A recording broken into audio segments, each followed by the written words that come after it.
Hello friends, నమస్తే. అందరూ ఎలా ఉన్నారండి? బాగున్నారా? ఈరోజు మరొక మంచి వీడియోతో మీ ముందుకు వచ్చేసాను. జై శ్రీ జగన్నాథ స్వామి వారికి జై. ఫ్రెండ్స్, అందరికీ ముందుగా రథయాత్ర శుభాకాంక్షలు. ఈ రోజు మన వీడియోలో మన వేరఘట్టంలో ఘనంగా జరిగిన రథోత్సవంతో పాటు ముఖ్యంగా శ్రీ జగన్నాథ స్వామి వారి రథం యొక్క విశిష్టతను, మనకు తెలియని కొన్ని విషయాలను ఈ వీడియోలో తెలుసుకుందామా? వేరఘట్టం లోక కళ్యాణం కోసమే స్వామివారి రథయాత్ర. లోక కళ్యాణం కోసమే స్వామి రథయాత్ర చేసినట్లు ప్రముఖ యజ్ఞకర్త ఎస్విఎల్ఎన్ సర్మయాజి గారు అన్నారు.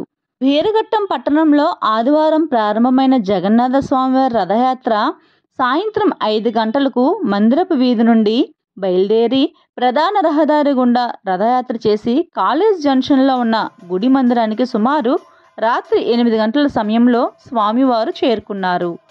ప్రముఖ అతి పురాతనమైన జగన్నాథ స్వామివారి దేవాలయంలో రథయాత్ర మహోత్సవం జూలై 7, 2024 సంవత్సరంలో రథయాత్ర మహోత్సవం కన్నుల పండుగగా ప్రారంభమైంది.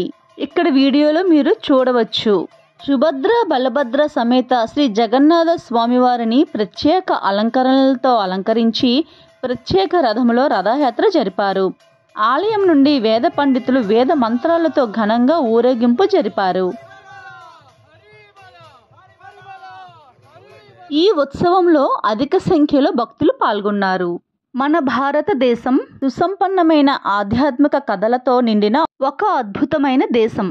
మన దేశ నిర్మాణంలో ప్రాచీన దేవాలయాలలో విశేషాలు ప్రముఖ పాత్ర వహిస్తున్నాయి.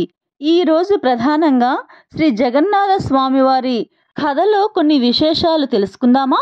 ప్రతి సంవత్సరం ఆషాఢ మాసంలో జరిగినటువంటి రథయాత్రను ప్రపంచమంతా ఆసక్తిగా ఎదురు చూస్తుంది.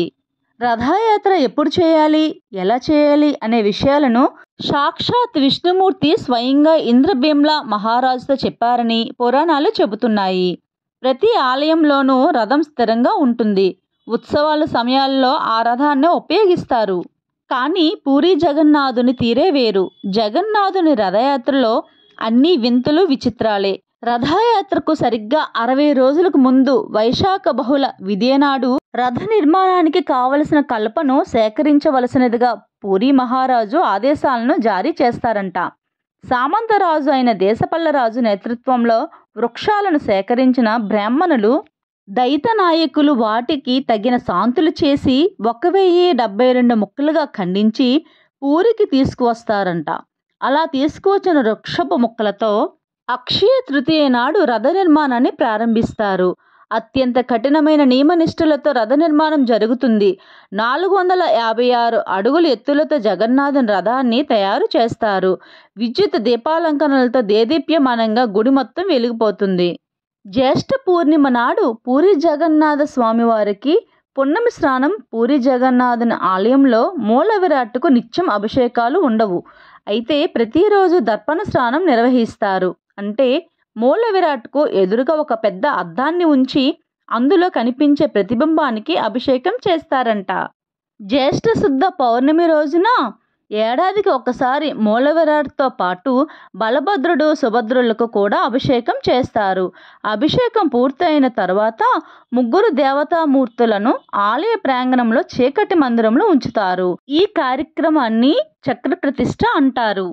ఆ తరువాత మనకు రథయాత్ర ప్రారంభం అవుతుంది. అందుకే దేవతామూర్తులను రథయాత్రగా రథం పైన ఊరేగించి పూజలను నిర్వహిస్తారు.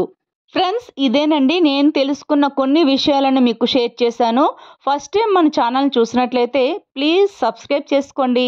చూసిన వెంటనే ఒక లైక్ చేయండి. ఈ లైక్ చేయటం వల్ల మన ఛానల్ గ్రోత్ అవుతుంది. మన ఛానల్ ముందుకు నడిపించడానికి మీరు సపోర్ట్ చేసిన వాళ్ళు అవుతారు. చూస్తున్నారు కదా, ఇది మన వేరఘట్టం రథయాత్ర శ్రీ జగన్నాథ స్వామివారి గుడి. విద్యుత్ దీపాలంకరణలతో దేదీప్యమానంగా గుడి మొత్తం వెలిగిపోతుంది. ఫ్రెండ్స్, మరి శ్రీ జగన్నాథ స్వామి వారి యొక్క రథం యొక్క విశిష్టతను కొన్ని విషయాలను తెలుసుకున్నాం కదండి.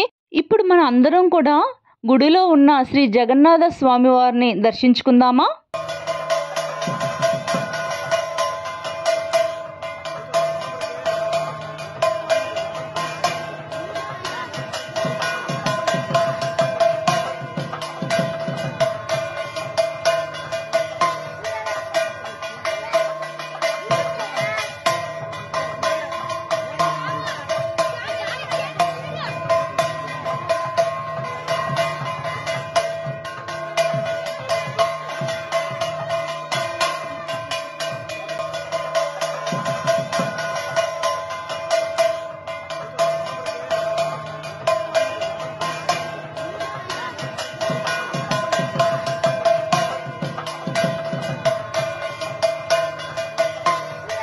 ఫ్రెండ్స్, ఈ వీడియో మీరు పూర్తిగా చూసారని అనుకుంటున్నాను. ఈ వీడియో మీకు నచ్చిందని అనుకుంటున్నాను. నచ్చినట్లయితే లైక్ చేయండి, షేర్ చేయండి, సబ్స్క్రైబ్ చేసుకోండి.